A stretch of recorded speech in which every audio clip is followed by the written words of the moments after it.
Bonjour à tous, nous voilà pour une nouvelle émission ici un petit peu en décalé par rapport au Beaujolais. Ici nous sommes à Roanne, alors ça reste une zone du Beaujolais d'ailleurs si on n'est pas trop regardant.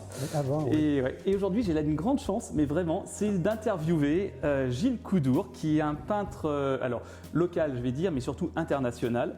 Et il va nous raconter quelques pans de sa vie qui est immense.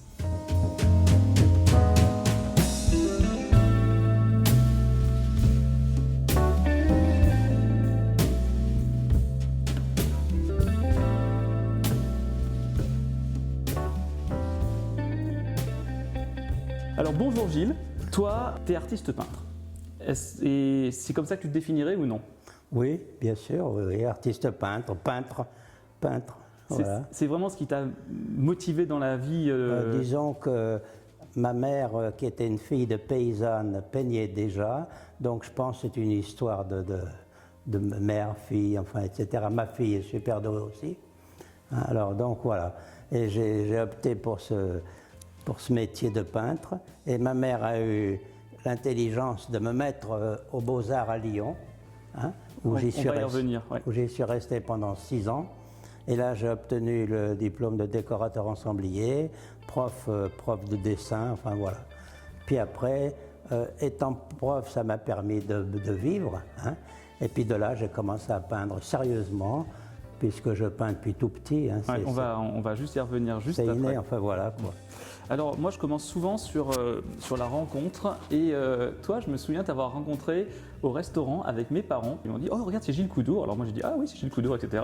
Donc maman me raconte Gilles Coudour, elle me fait un petit peu ton curriculum vitae. Je dis ah ouais génial, il a une super vie. Il faut absolument qu'il me papote. J'ai eu une super vie. J'ai la chance effectivement qu'aujourd'hui tu me reçoives chez toi et on va repartir, on va retracer tout ça.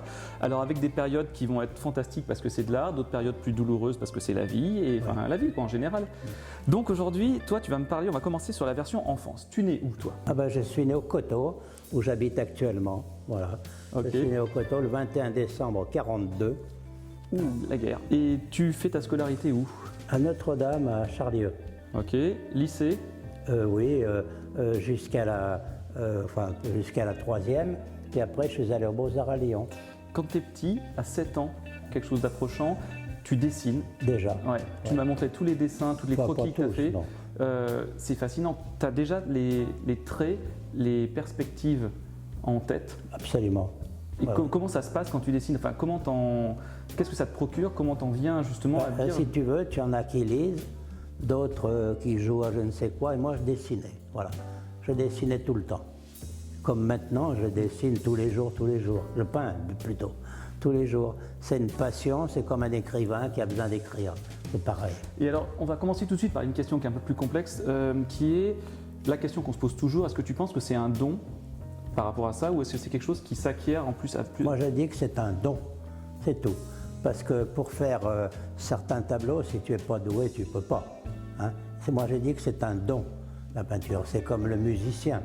Il y a des gens en musique qui sont fabuleux, mais c'est un don, c'est tout. Moi, je dis que ça ne s'apprend pas. Je vais te nuancer en me disant que je pense que ça s'apprend, qu'en travaillant dur, tu peux arriver à faire quelque chose de vraiment bien, oui. Mais le trait du génie, parce que c'est ça en fait, sans vouloir faire des chevilles ou quoi que ce soit, mais le trait du génie, c'est naturellement d'avoir cette capacité. J'étais tout petit, il m'avait mis 19 sur 20. J'étais je sais pas, j'avais 8 ans, peut-être même pas, tu vois, 19 sur 20, alors que les autres avaient toujours 4, 5, 3. Donc c'est un don, la peinture. C'est comme la musique, c'est pareil. Au début, tu maîtrises très bien le corps humain, enfin, je me souviens des dessins là. Et donc tu arrives à la fin du lycée, il faut une orientation. Ta maman, effectivement, t'inscrit aux Beaux-Arts de Lyon. Comment ça se... ma maman m'a envoyé aux Beaux-Arts de Lyon. Voilà. Et comment ça se passe, la transition entre donc, le Coteau, Lyon? Comment tu gères le moment où tu arrives à Lyon?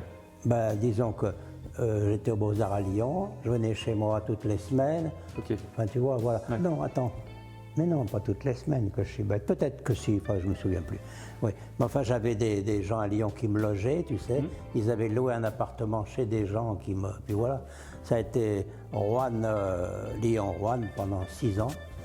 Puis après, j'ai eu un poste de prof, tu vois, à Carnot, à Roanne. Puis après, ça a été l'enchaînement. Puis je suis arrivé à la retraite. On va faire étape par étape. Quel souvenir tu gardes des Beaux-Arts? Si tu veux, c'est agréable, mais les Beaux-Arts, c'était une forme de liberté. Parce que j'étais en pension où c'était serré chez les frères. Et puis arrivé aux Beaux-Arts à Lyon, alors c'était la liberté. Donc tu as profité, effectivement. Tu as commencé à peindre selon ton style ou c'est venu plus tard? Ouais. Alors je vais te dire, moi les Beaux-Arts à Lyon, je vais te dire sincèrement, je n'y ai rien appris. T'as compris? Rien. Oui. Je t'explique. Le prof de peinture, écoute bien, on avait un prof de peinture et on arrivait le matin, si tu veux, à 8h30. Le prof de peinture arrivait, il regardait ce qu'on avait fait et il allait s'enfermer dans son bureau jusqu'à midi. Voilà, on ne le voyait pas. Donc moi, j'ai rien appris. Aux Beaux-Arts à Lyon, je n'y ai rien appris. Mais tu vois, par exemple, si tu veux, on avait un prof de déco aussi, mais on n'apprenait rien. Le matin, on faisait du plâtre, tu sais. Alors, il y avait un plâtre sur un petit guéridon et on dessinait le plâtre, tu vois. Puis c'est tout. Hein. Après, on avait du nu. Alors, on dessinait des femmes nues et tout, mais on ne nous apprenait rien. On dessinait. Ils étaient là autour, ils nous faisaient quelques corrections, tu vois, mais moi, j'ai le sentiment de rien avoir appris. Si ce n'est que tu as eu des diplômes parce que tu as fait les Beaux-Arts, voilà. T'es d'accord? Évidemment, si t'es pas bon, ils te virent. Hein. J'ai un copain d'Orwan qui est allé pendant 1 an, il a été viré au bout d'1 an. Mais c'est triste ce que je te dis. Hein. Toi, en fait, tu travailles en autodidacte, en fait. Voilà. Parce qu'à un moment, tu es obligé. Alors évidemment, tu dis, j'ai fait les Beaux-Arts, ça fait bien. Tu vois ce que je veux dire? Mais moi, je suis pas le mec à vouloir en foutre plein la vue. Hein. J'ai toujours été très naturel et bon... Tu choisis comment les techniques? Ça vient tout seul. Ça vient tout seul, la technique, tu vois, je ne peux pas t'expliquer, mais c'est vachement... Mais par contre, ma fille, alors elle est vraiment douée, hein, beaucoup plus que moi. Il y a quelques années, j'avais des Canadiens dans ma maison, là où j'habitais, et ils m'achètent des tableaux.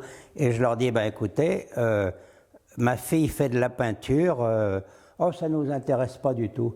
Puis je les amène au château, là où ils avaient un château à Perreux, là, et du coup, ils m'en ont pris 5. Ils n'en voulaient pas, mais quand ils ont vu les tableaux... Parce que si tu as remarqué, tout le monde fait de la peinture. Oui. Hein, tout le monde s'imagine être un artiste, mais chacun fait ce qu'il peut.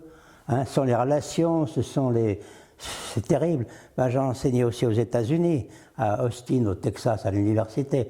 J'ai fait un essai aux États-Unis, puis je me suis rendu compte qu'on était tellement mieux en France. Mais là-bas, déjà le fait de parler américain ou anglais, si tu veux, ça demande un effort quand même. Un effort constant. Rien que ça, c'est chiant. À l'université, je partais le matin, il y avait 40 km pour y aller. Je faisais 9h, 1h, pas plus. Après, je revenais, ça faisait encore 40 km. Et puis, on n'est pas chez nous. Il n'y a rien à faire. Et c'est là où je m'en suis rendu compte que l'argent n'avait pas de prise sur la qualité de vie. Ah oui, c'est vrai. Compris? Ouais. Bon, je vais gagner 10 000 € par mois. Hein. Je vais en gagner 2 en tant que prof en retraite, si tu veux. Mais je ne serais pas plus heureux si j'en gagne 10 de plus. C'est ça qui est problématique. J'achèterais une voiture plus belle, j'aurais des chaussures plus chouettes. Et après la vie, c'est pas ça. Hein. La vie, il faut que ce soit naturel, tu vois. Hein. Mais aux États-Unis, ils auraient bien aimé que j'y reste. Hein. Mais bon, j'étais très bien. Alors, tu te rends compte, on avait une voiture gratuite, la villa gratuite avec piscine.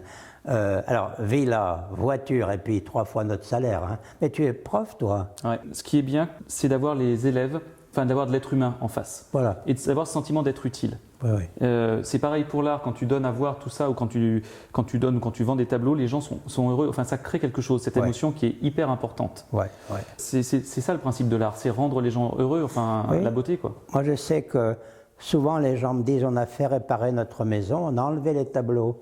Et quand on a remis les tableaux au mur, ça y est, on était heureux. Ouais. Tu vois, ça c'est intéressant. On va rentrer sur la grande période, c'est-à-dire que tu finis les Beaux-Arts. Ben, quand j'ai fini les Beaux-Arts, je demande une place à l'Académie. Voilà, et ils m'envoient à Carnot, hein, où j'ai été très bien. Et puis après Carnot, ils m'ont envoyé à Jean de La Fontaine. Tu vois, puis c'est de là où j'ai fini ma carrière là-bas. Mais à côté de ça, je peignais sans arrêt. Enfin, je peignais. Tu avais un atelier? Ah ben, chez moi, oui. J'habitais à Perreux, là, à côté, j'avais un atelier tout en arrondi, j'avais un truc super. Et puis là, il en est venu des gens là-bas. Alors justement, voilà, on y vient. Comment ça se passe? Comment ils sont venus? Et quand est-ce que vraiment ta carrière d'école, enfin ta carrière picturale d'école? Alors ma carrière d'école, je vais t'expliquer pourquoi. Je vendais de la peinture normalement, et puis j'ai un ami de Paris qui vient, et puis il va voir à l'époque Pierre Troisgros. Il lui dit, mais il y a un artiste chez vous, il faut absolument que vous le preniez chez vous, tu as compris? Et là, j'y suis resté 17 ans chez Troisgros. Hein, T'exposais dans le restaurant? Dans le restaurant. Donc, tu vois, alors là, j'ai connu évidemment Michel Sardou, j'ai connu enfin tous les gens qui venaient chez Troisgros. Voilà. Et c'est de là où c'est parti. Et puis, comme Sardou, qui m'a pris 26 tableaux d'un coup. Alors, un jour, ça s'est passé drôlement. J'exposais donc en salle, et Sardou vient le lundi pour un récital du lundi après. Puis il voit un tableau qui lui plaisait beaucoup, il ne savait pas ce que c'était. Il revient 8 jours après, il dit à Jean Troisgros, mais le tableau qui était ici, où il est? Alors Jean lui dit, on l'a vendu en Allemagne. Alors il dit, mais c'est à vendre ce tableau-là? Jean lui dit, oui. Tu veux voir le peintre? Ils sont venus à minuit chez moi. Tu te rends compte, à Perreux, là. Ouais. Et là, il m'en a pris 26. Je suis allé lui en mettre au mur à Megève. J'ai passé 8 jours à Megève avec lui, et ma femme, bien entendu. Et puis voilà. Et puis alors, de fil en aiguille, tu vois, voilà. C'est comme ça. J'ai beaucoup de gens qui m'en ont pris des quantités pour dire, il y en a qui spéculent. C'est ridicule, c'est comme ça. Parce que ça vaut rien pour l'instant, ça peut valoir très cher dans 20 ans. Moi, j'ai des gens qui m'en ont acheté, qui les mettent au grenier. C'est ridicule. Et à la salle des ventes, tu vas en avoir de coups d'ours qui vont faire 300-400 euros, tu vois, qui vont rien faire du tout. Mais à Rouen, à la salle des ventes, on achète des tableaux anciens, voilà. Toi, tu as sur tes tableaux une marque qui te caractérise. Le rond? Ouais. Oui, bah pourquoi? C'est la lune, c'est le soleil, c'est tout. Et quand j'ai commencé à le mettre, ben, il a fallu que je continue. Alors pour te dire, je vends un grand tableau à Los Angeles ou je ne sais où. Non, dans les îles. Enfin, peu importe. Je vends un très grand tableau. 4 fois comme celui-là, parce que j'ai fait beaucoup de grands tableaux, 4 fois comme celui-là. Et le tableau arrive à la Guadeloupe ou je ne sais où, il n'y avait pas le rond. Le tableau est revenu de la Guadeloupe pour que je fasse le rond. Le marchand de tableaux, 2 ou 3 ans après, me dit, la dame veut échanger son tableau contre 2 plus petits. Le tableau revient à Perreux, où j'habitais, enfin à Rouen, si tu veux. Christophe Lambert circulait dans le coin, fut un temps. Hein, et son secrétaire, comme j'avais récupéré le tableau, me dit, tu me vends le tableau parce qu'il se marie à Los Angeles. Le tableau est reparti à Los Angeles. Mais tu t'imagines? Il y a des trucs dingues. Hein. Alors, le tableau part à la Guadeloupe, à la Martinique. Bon, il y part. Il revient. Il y repart. Il revient et repart aux États-Unis. Et avec ma femme, on regarde la télé et on voit Christophe Lambert avec le tableau sur le mur. Et des trucs comme ça, je pourrais t'en raconter. Justement, raconte. Oui, si, il y a le truc de la piscine. De Sardou? Oui, ça je le veux bien. Je veux bien que tu me le racontes. Oui, si tu veux, la première fois que j'ai rencontré Sardou, c'est chez les Trois Gros. Là, il m'a acheté beaucoup de tableaux. Puis après, un jour, il me téléphone, il me dit, je voudrais que tu me décores ma piscine. Il avait acheté un hôtel particulier, il y avait une piscine intérieure avec des vieux tableaux, tu sais, des marines. Alors il m'appelle et il me dit, tu vois, j'aimerais que tu me fasses quelque chose. Il y avait 9 tableaux de 3,75 m. Tu t'imagines? Alors quand il a fallu faire ça, et puis alors il m'a dit, tu me fais des colonnes romaines, et alors moi les colonnes romaines, j'en ai rien à foutre, je lui ai fait des oiseaux. Alors tous les architectes étaient ravis parce que ça avait de la gueule, tu vois. Et il dit, quel con ce Coudour, je lui demande des colonnes, il me fait des oiseaux, tu vois. Et puis voilà, puis après on est devenus copains, puis voilà. Mais enfin bon. Alors comme il me dit, il passe un peu pour un bourru, mais il me dit, tu sais, il y a 100 personnes qui veulent me voir par jour. Il dit, je ne peux pas voir tout le monde. Non. Moi, je ne l'appelle jamais, c'est lui qui m'appelle, mais moi, je ne l'appelle jamais. Hein. Mais voilà, bon, puis j'ai connu plein d'acteurs, plein de... Non, moi, tous les milliardaires que j'ai connus, hein, eh bien, ce sont des gens qui gagnent à être connus. Tu vois, parce qu'en fait, on les croit, mais c'est pas vrai. Moi, j'ai connu M. Bercher, chez les jouets Oyonnax. Bon, Bercher, c'est un type qui avait une usine de 1000 ouvriers. Tu vois le genre. Hein, eh ben, on se tutoie tout de suite, on est...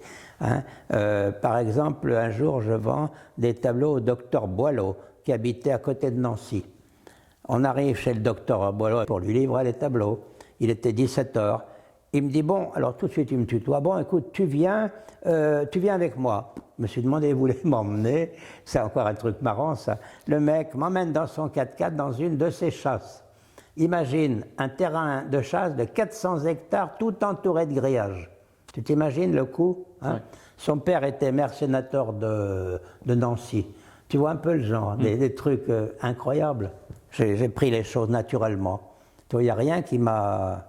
Parce qu'en fait, je trouve que la vie, c'est tellement... D'abord, c'est la chance, hein? C'est la chance, et puis le hasard. Alors le hasard, c'est Einstein qui disait, je crois que c'est lui, oui, il disait, le hasard, c'est quelque chose que l'on n'ose pas appeler Dieu. Vrai ou faux? Et il n'était pas croyant. Non. Hein, mais il l'a été à la fin de sa vie. Mais c'est vrai, le hasard. Un jour, j'étais à Megève, là, et on était au casino, puis il y a une dame qui était à côté de moi, je la trouvais sympa. Je lui dis, madame, vous êtes italienne? Hein? Elle me dit, non, je suis du Bahreïn, c'était une arabe. Elle me dit, qu'est-ce que vous faites dans la vie? Je lui dis, je suis peintre. Vous êtes peintre? J'ai envie de tableaux. Bon, de Megève, tu vois un peu, je viens à Rouen, je remplis ma voiture de tableaux, elle m'a tout pris. Tu vois? Non mais c'est bien le hasard. Oui. Des trucs comme ça, alors c'est fou de voir ça. Mais j'ai eu des trucs. Bon, les États-Unis. Alors les États-Unis, je vais te dire comment j'y suis allé. Je fais une expo à Paris à la galerie, non, oui, rue Jacob, je crois que c'était, ou rue de Seine. Et il y a une Américaine qui était emballée par mes tableaux. Bon, ok. Et elle m'a invité à aller à l'université d'Austin. Alors, tu vois ce qu'on gagne en tant que prof chez nous. Ouais. Et ben là, j'avais 3 fois le salaire, puis villa, machin et tout. Les Américains, quand ils te volent, ils payent, hein, tu vois. Et puis c'est tout. Puis après, j'ai exposé à Atlanta, à la Summit Gallery à Londres, enfin. Alors, curieux, oui, c'est... Et puis voilà. Et comme je t'ai dit encore une fois, qu'est-ce qu'on a de plus? Le fait peut-être d'avoir voyagé, d'avoir vu des cultures différentes en vrai, oui. C'est-à-dire pas seulement à la télévision ou dans des livres, et c'est pas la même chose de les côtoyer. Moi j'ai fait l'Algérie, j'ai fait la coopération en Algérie, c'est-à-dire que ou on faisait l'armée, ou on allait enseigner dans un pays étranger. Et je suis allé avec ma femme en Algérie, ça s'est très bien passé, mais si tu veux, c'est totalement différent de chez nous. Alors les Arabes là-bas, très bien. Parce qu'ils sont chez eux, tout, très accueillants et tout. Chez nous, sont les jeunes qui déconnent, tu vois, mais les vieux comme nous, ils sont tranquilles. Là aussi, ils auraient voulu que, ils auraient voulu que j'y reste, mais qu'est-ce que tu veux que je fasse en Algérie? J'étais à Constantine. Constantine, c'était très bien, mais enfin bon, là on était jeunes. Hein. J'ai un ami, là, il voulait qu'on aille au Canada. Moi, je serais partant. J'aurais été partant. Ma femme n'a pas voulu y aller à cause de sa famille. Ma femme n'a pas voulu y aller et elle a eu raison. Qu'est-ce que tu veux? S'expatrier. On te fait miroiter. C'est toujours la même chose, l'argent, c'est vrai. Il y a un truc qui doit te parler, c'est la création de tes tableaux. Parce que quand tu peins, tu es ailleurs, logiquement. Ben, si tu veux, je suis dans mon tableau. Ouais, c'est ça. Et ça m'évite de trop penser. Ouais. Hein? On est d'accord. Voilà, je fais. Et puis tu vois, là, je préfère celui-là, là, mais sans arrêt, je dis, il manque ci, il manque ça. Il y a un peintre qui s'appelait Bonnard, on en a parlé, et Bonnard n'était jamais satisfait de son tableau. Il allait au Louvre, il mettait quelques petits tubes de peinture dans sa poche et 2 pinceaux, parce qu'il avait vendu des tableaux de son vivant au Louvre. Hein. Et il regardait si le gardien n'était pas là. Et il faisait des retouches? Comment? Il faisait des retouches? Voilà, sans arrêt. Et moi, quand je vois un tableau, je me dis, tiens, ça va pas, ça va pas, puis bon, bah, parce qu'il y a des tableaux qui valent rien, hein. Il y a des tableaux qui valent pas un clou, mais il y en a qui sont intéressants. Moi, j'en ai fait de très beaux, puis de très mauvais. Comment tu estimes à un moment que, tant pis, ton tableau, il est fait? Il est fini? Ouais. Bon, c'est instinctif, bon, voilà, il est fini. Hein. Mais enfin, comme dit Madame Gagné, de toute façon, pourvu qu'on parle de toi. Dans tous tes tableaux, justement, à propos qu'on parle de toi, tu utilises tout ce que tu croises, parce que là, ton tableau qui est accroché au mur, donc je vois des cavaliers mauresques, en fait, ça me fait penser, tu as dû aller, tu travailles de mémoire, tu travailles de paysages, de photos, comment tu Par gères exemple, si tu veux, je fais un cheval comme celui-là, d'après une petite photo. Ben, je peux te refaire le cheval sans modèle, sans rien, de tête comme ça. Moi, je suis né de famille de paysans et on a une âme de paysan malgré tout. Et d'ailleurs, c'est bizarre. On t'a laissé peindre et on a laissé peindre ta mère à la campagne parce que la campagne, d'habitude, il fallait travailler et tu n'avais pas le temps pour l'art avant. Ouais. Et toi, tu as eu de la chance, comme tu me disais, d'avoir cette possibilité, ta mère, d'avoir cette possibilité. Autrement, tu sais ce que je ferais? Non. J'aurais été ouvrier à l'Arsenal. Voilà. Et du coup, j'ai été prof et peintre, voilà, grâce à ma mère. Mais tu vois la ferme des Biches, là? Ouais. Eh bien, ils avaient cette ferme, mon grand-père, il y a 100 ans, tu t'imagines, hein? Et attends, métayer, pas propriétaire, métayer. C'était un gros propriétaire de Lyon. Alors, ils mangeaient à leur faim, tu vois, mais c'était des gens pauvres à la base, tu vois. Donc, il ne faut pas oublier d'où on sort, hein? Oui. Hein? Moi, j'estime qu'on est comme on est. Qu'est-ce qu'on est sur Terre, hein? Que ce soit un milliardaire, un pauvre, nous sommes des humains, hein? Et on supporte le poids de la vie. Maintenant, j'intègre que l'argent, c'est une liberté. Cet argent te sert à te rendre un peu la vie plus facile. Ouais. Mais est-ce qu'il y a quelque chose après? J'en sais strictement rien. Moi, je me rappelle de Jean d'Ormesson, là. Jean d'Ormesson, il était très croyant. Ah ben tiens, c'est son village que j'ai fait, là, San Gimignano. J'adorais Jean d'Ormesson, moi. C'est un type... mais Très intelligent. tellement intellectuel, tellement... Il planait, tu vois, il était au-dessus de la mêlée. Hein? Enfin, j'en ai tellement connu à Paris. Comment tu t'es positionné avec les autres artistes que tu as côtoyés? Parce que là, tu me parles de gens effectivement importants, etc. Mais on n'a pas encore abordé ta relation avec les autres artistes. Beaucoup de jalousie. Beaucoup de jalousie. Donc ce qui fait que tu as été obligé de tracer ta route quasiment tout seul. Mais, en même temps, on est toujours tout seul. Mais et puis tu sais, à un moment donné, moi j'ai 80 ans, tu n'intéresses plus les jeunes. Tu vois, c'est fini, c'est normal. Hein? Mais je vois, j'avais fait un très beau menu de Pierre et Jean Trois Gros. Tu as Jean et Pierre. Tu les as connus, non? Oui, je les ai connus. Et ben tu vois, là, on les reconnaît. Tu vois, ça, c'est Jean et Pierre. Et je n'ai pas voulu faire les visages justement pour qu'ils restent, tu vois, pour qu'ils vieillissent pas.